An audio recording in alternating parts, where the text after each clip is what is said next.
চাচা হেনা কোথায়? না হেনা কোথায়? হেনা বাদ নাই, গড়বাড়ি সাজাই না কে? আমি মুসলমানি লিছি।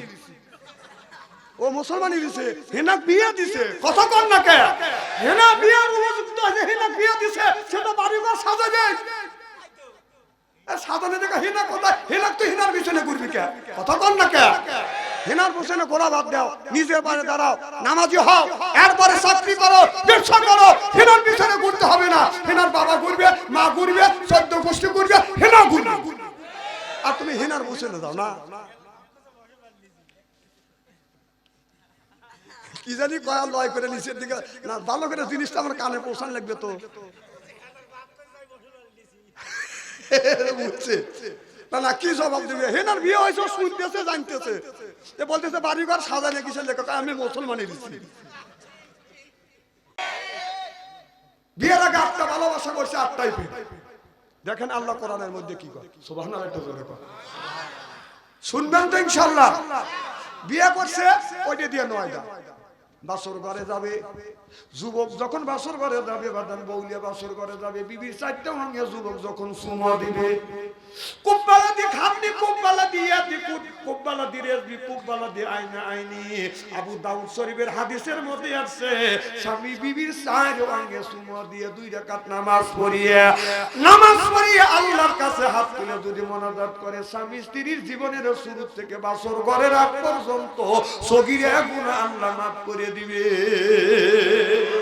সুবহানাল্লাহ।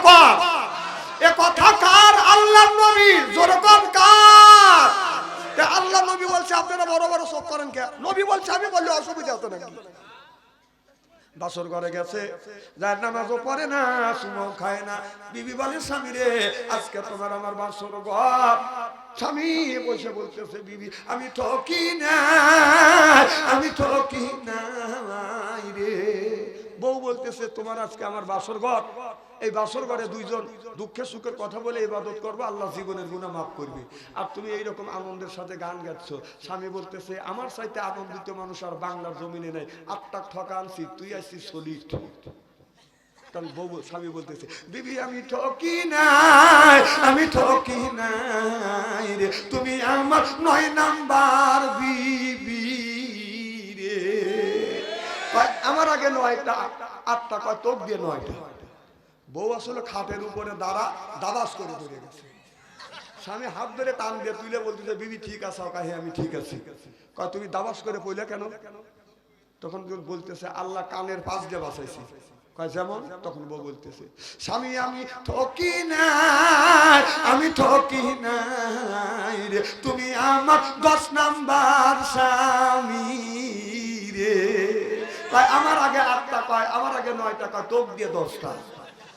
এ যুবক, তুমি যদি 10টা মেয়েকে ঠকাও, আর যাকে তুমি বউ বানাইয়া লাল শাড়ি পরাইয়া বাসর ঘরে রাখবে, মনে রাই করে যুবক, আমার কথা না আল্লাহর কথা। আল্লাহ বলেছে, তুমি 10টা যদি ঠকা আসো, তোমার বউ 11 জনে ঠকাইয়া তোমার ঘরে বসিয়া লাল শাড়ি পরে ঘুমুর দিয়ে তোমার ঘরে বসে থাকবে।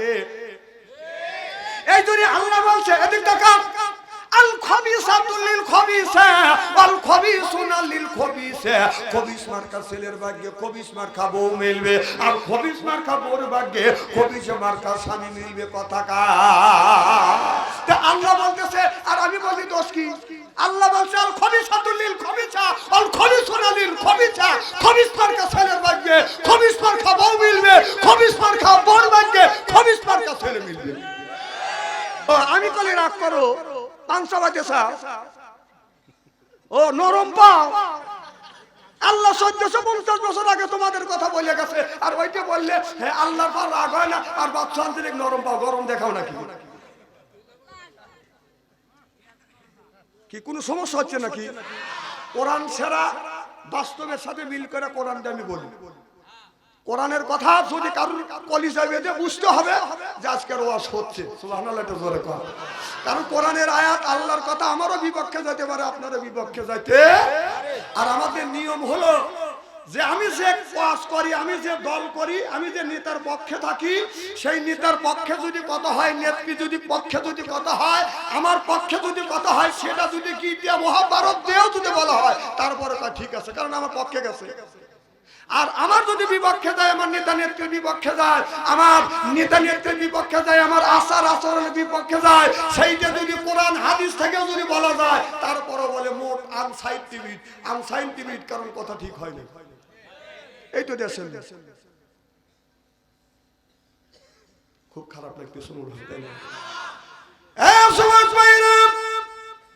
তোমরা নামাজ পড়ো বাবা, রোজা রাখো, হজ করো, যাকাত দাও, নামাজ পড়ো। তোমরা কেন মেয়েদের পিছনে বাজান ঘুরবে? মেয়েদের পিছনে ঘোরা লাগবে না, তুমি নিজ পায়ে দাঁড়াও, এরপরে তুমি লেখাপড়া করো, চাকরি করো, বাকরি করো, এরপরে তুমি ব্যবসা বাণিজ্য করো। তুমি কেন মেয়ের পিছনে ঘুরবে? মেয়ে ঘুরবে, মেয়ের বাবা ঘুরবে, মেয়ের 14 গোষ্ঠী তোমার পিছনে ঘুরবে। মানে একজনের একটা মেয়ের বিয়ে হয়েছে, এসে বলতে, চাচা হেনা কোথায়? না হেনা কোথায়? হেনা ভাই নাই, ঘর বাড়ি সাজাই না কে? আমি মুসলমানই লিছি। ও মুসলমানই লিছে, হেনা বিয়ে দিছে। কথা কর না কে? হেনা বিয়ের উপযুক্ত আছে, হেনা বিয়ে দিছে, সেটা বাড়ি ঘর সাজা যায়। সাজানে দেখা হেনা কোথায়? হেনা তো হেনার পিছনে ঘুরবি কে? কথা কর না কে? হেনার পিছনে ঘোরা বাদ দাও, নিজের পায়ে দাঁড়াও, নামাজি হও, এরপরে চাকরি করো, ব্যবসা করো। হেনার পিছনে ঘুরতে হবে না। হেনার বাবা ঘুরবে, মা ঘুরবে, 14 গোষ্ঠী ঘুরবে, হেনা ঘুরবে। আর তুমি হেনার পিছনে যাও না। কি জানি কয়া লয় করে নিচের দিকে না, ভালো করে জিনিসটা আমার কানে পৌঁছান লাগবে তো। বুঝছে না, কি জবাব দিবে? হেনার বিয়ে হয়েছে, শুনতেছে, জানতেছে, বলতেছে বাড়ি ঘর সাজানে কিসের লেখা? আমি মুসলমানই দিচ্ছি।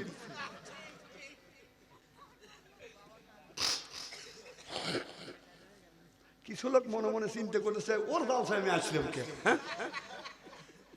কথাগুলি ব্রেন দিয়ে চিন্তা করে দেখেন। সেই কথা আল্লাহ বলছে কোরআনের মধ্যে। কে বলছে? আল্লামাহুল বায়ান। বান শব্দের অর্থ আমি সাতটা পাইছি। বান শব্দের অর্থ হলো জ্ঞান, বান শব্দের অর্থ হলো বিবেচনা, বান শব্দের অর্থ হলো চেতনা, বান শব্দের অর্থ হলো মেঘা, বান শব্দের অর্থ হলো প্রজ্ঞা, বান শব্দের অর্থ হলো ভাষা, বান শব্দের অর্থ হলো বাবার কথা। আল্লামাহুল বায়ান। নামাজ পড়ো, আল্লাহর আদালত আছে, আখিরাত আছে, বিচার করা লাগবে। আল্লাহ কিন্তু বাদান বিচার করবে বিআহকামিল হাকিমিন।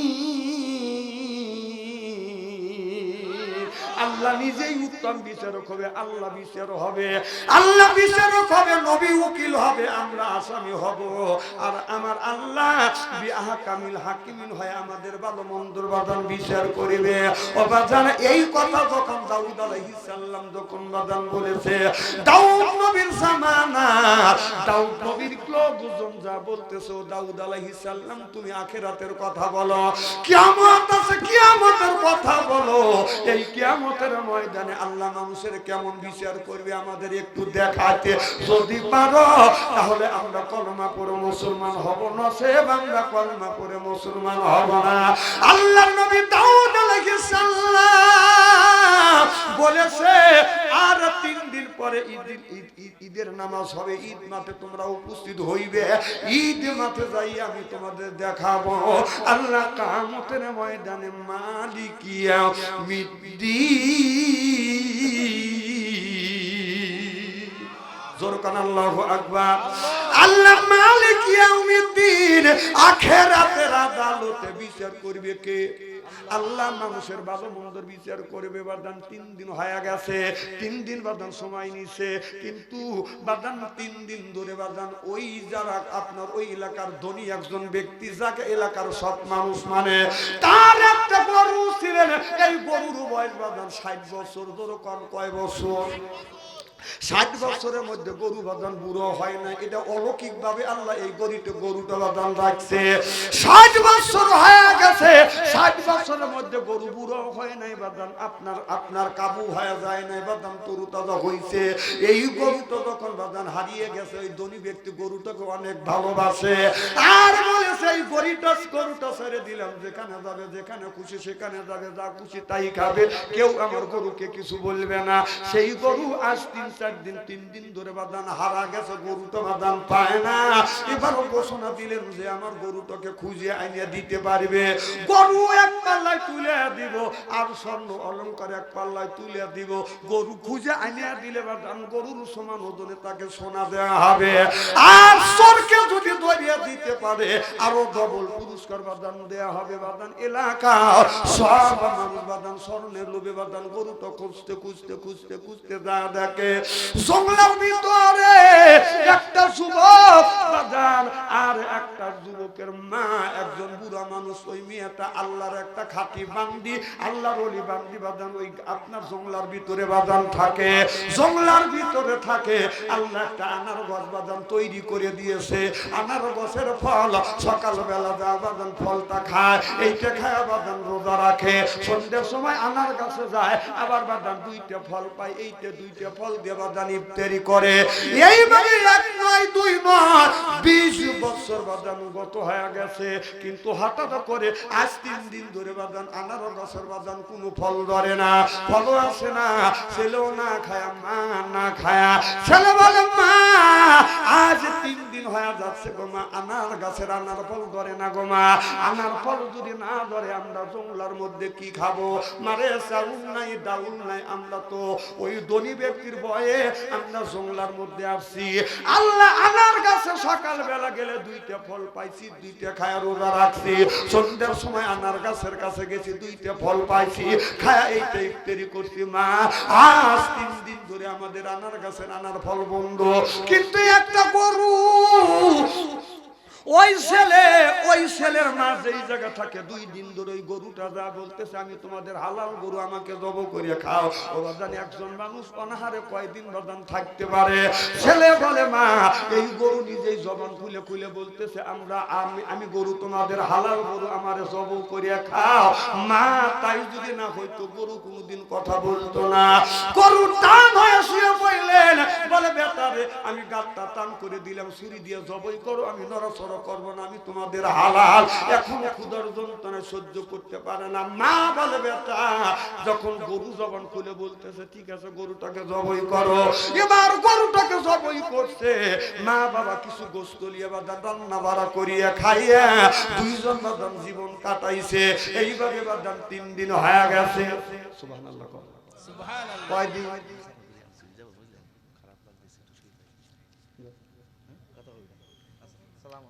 আমার ভাইয়ের আমার মারহাবা কি যেন বলতেছিলাম? গরু গরু গরু কি খারাপ লাগতেছে নাকি? আমার ভাইয়ের আমার গরু জবাই করছে।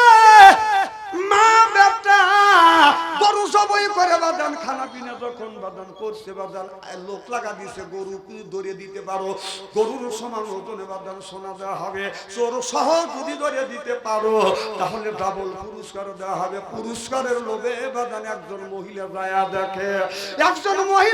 দেখে, একটা গরুর লাশ ভরে রয়েছে। যা বলতেছে গরু টাকার, কয় গরু টাকার আমরা জানি না, তবে এই গরুটা বলছে আমাদের জব করে খাই, আমরা জবে করছি, গোস্ত কিছু খাইছি আর কিছু গোস্ত আমরা খাইতে পারতেছি না। মেয়েটা দৌড় সেই ধনী ব্যক্তির কাছে গেছে। ধনী ব্যক্তি পুলিশ নিয়ে আসে, আসিয়া বাদান মা বেটা 2টাকে বাদান দইরিয়া ঈদের দিন দাউদ আলাইহিস সালামের কাছে হাজির করছে। সিল্লাকান মারহাবা।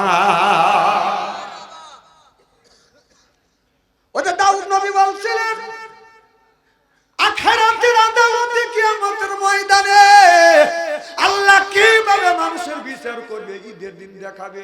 এরপরে বাদান ঈদের দিন ওই ছেলে আর ছেলের মাটাকে বাদাম নিয়ে গেলেন, নিয়ে গেলেন। এবার দাউদ আলাইহিস সালামের কাছে বলতেছে, আখিরাতের আদালতে আল্লাহ বিচার করবে, এটা দেখাইবে।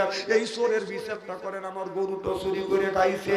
এবার দাউদ আলাইহিস সালাম, হাজার হাজার মানুষ আছে, দাউদ আলাইহিস সালাম ওই ছেলেটার মেয়েটাকে বলতেছে, তোমরা কি গরুটা জবাই করে খাইছে?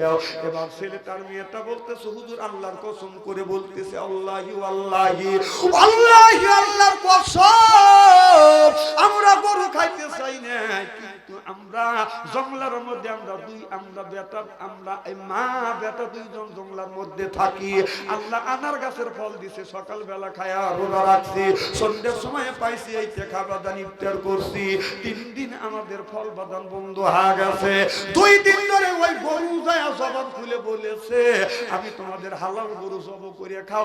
গরু বলছে এই জন্যই জবাই করে খাইছি। এবার ধনী ব্যক্তি বলতেছে, দেখেন দাউদ আলাইহিস সালাম, আপনি ধনীর পক্ষে গরিবের পক্ষে কথা বলেন, দেখেন গরিব কত বড় মিথ্যে কথা বলে। গরু কোনোদিন মানুষের সাথে কথা কয়? কি কোন কয়? বলেন, দেখেন কত মিথ্যে কথা বললেন। এবার দাউদ আলাইহিস সালাম, এ বাবা শুনে দাও কে? না না, রাত 12টার পরে আমি জানি, রাত 12টার পরে মিস কল দেয় ওরা, ফ্রি টকটা আমি কথা কবি, এগুলো আমরা বুঝি না।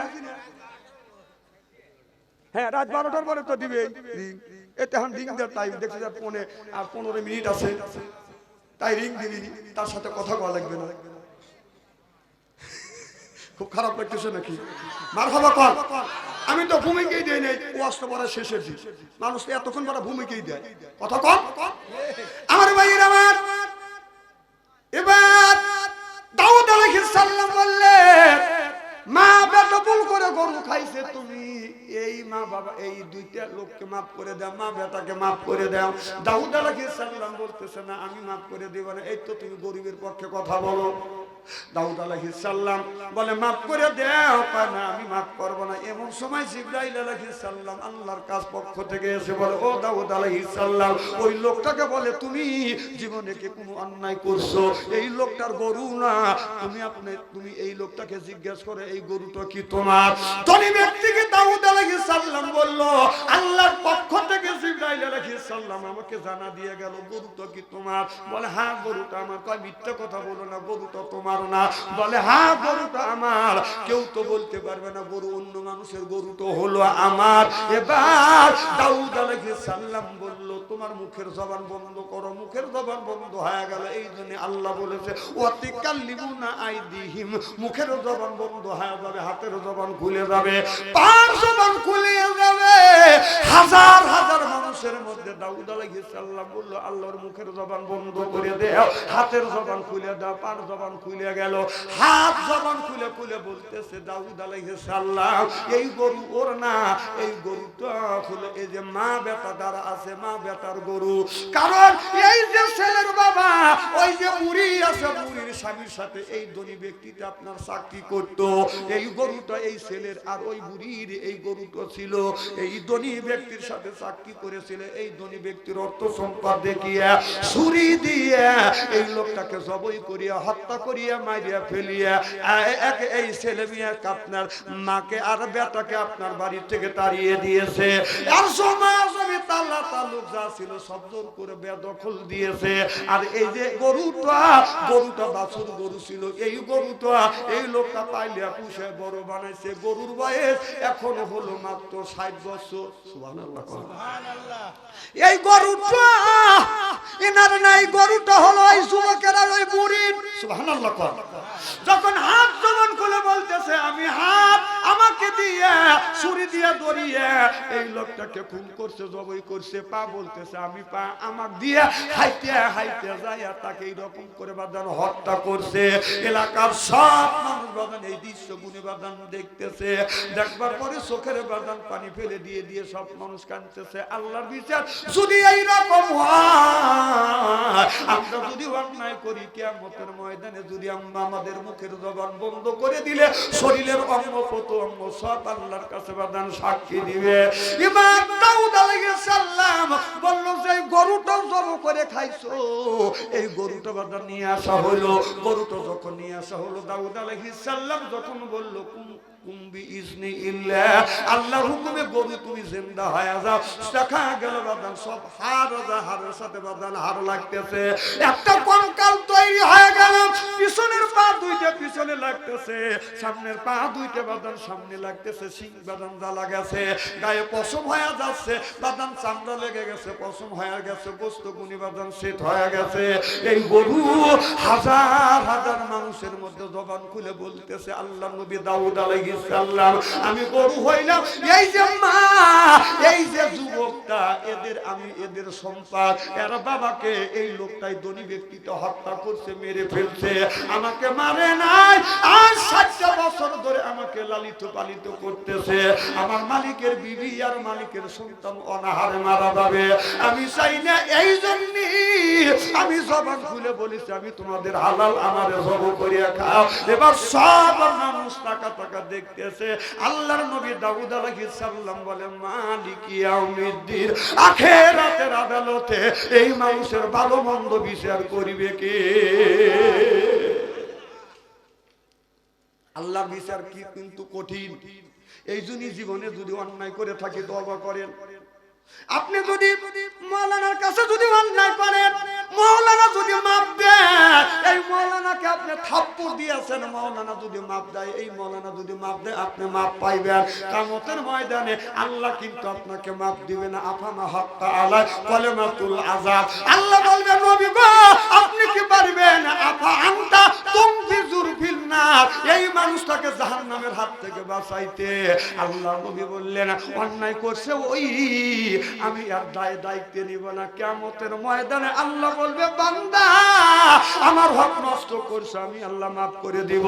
কিন্তু মানুষের হক যদি নষ্ট করে থাকো, মানুষ যদি না মাফ দেয়, আমি আল্লাহ মাফ দিব না। চিল্লা কর মারহাবা, নারে তাকবীর। মুসা আলাইহিস সালাম বলে, আল্লাহ তুমি তোমার বান্দার কি পছন্দ করো? বান্দা বলে, আল্লাহ আমি পছন্দ করি মানুষের গায়ের রক্ত। মুসা আলাইহিস সালাম যখন বলল আল্লাহ কি পছন্দ করো? আল্লাহ কয় আমি পছন্দ করি গায়ের রক্ত। আল্লাহ বললেন, মুসা বললেন আল্লাহ কতটুকু রক্ত দিলে বান্দার বন্ধু হইবে? আল্লাহ বলে, বন্ধুরে মানুষ যদি মুসা নামে একটা প্রাণী আছে, এই প্রাণীটা যতটুকু রক্ত খায় তার 4 ভাগের 1 ভাগ রক্ত যদি দেয়, আমি আল্লাহ বান্দার বন্ধু হব। আর তাহলে 1 ফোঁটা রক্ত দিলে আল্লাহ যদি আমাদের বন্ধু হয়, সেই রক্ত দেওয়ার জন্য কি আমরা রাজি? কারা কারা রাজি? তাকবীর দিয়ে হাত তুলে দেখান, নারে তাকবীর। হাত টান টান করেন, রাজি রাজি রাজি। ভাই হাত নামান। হ্যাঁ, একটা চাকু আর প্লেট দিয়েছে, দাঁড়ান। হ্যাঁ প্লেট, কারণ আপনারা রক্ত দিয়েছে, একটু পরীক্ষা করা লাগবে। মুসা নবী বলে, আল্লাহ তোমার বান্দা যদি রক্ত দেয়, রক্ত ক্ষয় অবস্থায় মারা যাবে, তোমার ইবাদত করতে পারবে না। আল্লাহ তুমি একটু স্যাক্রিফাইস করো। আল্লাহ বললেন স্যাক্রিফাইস করলাম, রক্ত দেওয়া লাগবে না। রক্ত কামানো, পরিশ্রম করা, উপার্জন করা কিছু টাকা বান্দা আমার রাস্তায় দান করলে আমি আল্লাহ বান্দার বন্ধু হয়ে যাবো। যেরকম সুবহানাল্লাহ। তাহলে রক্ত দেওয়া লাগবে না। এই মাহফিলে একজন ব্যক্তি বলেন হুজুর মসজিদের জন্য আমি 5,000 টাকা দেব, একজন বলে 2,000 টাকা দিব, একজন বলে 10,000 টাকা দেব, 1,000 করে 10 জন ব্যক্তির কাছে 10,000 টাকা চাই, আল্লাহ মাফ করে দিবে। মা বাবা কবরের মধ্যে শুয়ে আছে, মা কোনদিন আসবে না, বাবা কোনদিন আসবে না। মা 5টা কাপড়, বাবা 4টা কাপড় নিয়ে ঘুমিয়ে আছে। কেউ যদি মা বাবার নামে যদি দান খয়রাত করে, আল্লাহ নবী বলেছে এখন যদি দান করে, এখন মা বাবার কবরে গোরা জাত মাফ করে দিবে কে? একজন ব্যক্তি বলেন হুজুর আমি 1,000 টাকা দেব, একজন বলে 2,000, একজন বলে 10,000 টাকা। এরপরে নগদ বাকি রসুন আছে, দান আছে, গম আছে। আপনার যাকে আল্লাহ যতটুকু সমর্থ দেয় তাড়াতাড়ি দেন। সময় কিন্তু বাদান 5 মিনিট, তাড়াতাড়ি দেন। কে আছেন ভাই 1,000 টাকা কে দিবেন? একটু হাত তোলেন। নাই জি সাবেক মেম্বার হাফিজুর রহমান এই ওয়ার্ডের মামারা গেছে দিয়েছে। নারায়ে তাকবীর। সাবেক মেম্বার হাফিজুর ভাই 1,000 টাকা ধরে কান মারহাবা। আল্লাহ হাফিজুর ভাই 1,000 টাকা দান করছে আল্লাহ তুমি দান কবুল করে না। মা বাবা দুনিয়ায় নাই, আল্লাহ দানের খাতিরে মা বাবা কবরখানা তুমি বাগে জান্নাত বানিয়ে দাও। আল্লাহ আমার মিম্বার ভাইকে নামাজি হিসেবে তুমি কবুল করে নিও, সংসারে বরকত দিও, জনগণের যেন খেদমত করতে পারে তুমি এই তৌফিক দাও। জোরে জোরে কোন আল্লাহুম্মা আমিন। আমিন আমিন আল্লাহ আমিন। দানকারীর জন্য খোদা তুমি হয় জাবিন, দানকারীর মা বাপকে আমার আল্লাহ কাদের গনি বেহেশতে দিবে আল্লাহ কোরআনে তাই শুনি। আচ্ছা মা বোনেরা আছে না? হ্যাঁ মা বোনের কথা বলি, হ্যাঁ মা বোনদের ভিতরে যান, লোক পাঠাবে। ওখানে লোক আছে। মারে আপনার বাবা দুনিয়ায় নাই, মা দুনিয়ায় নাই, মা কোনোদিন আসবে না, বাবা কোনোদিন আসবে না।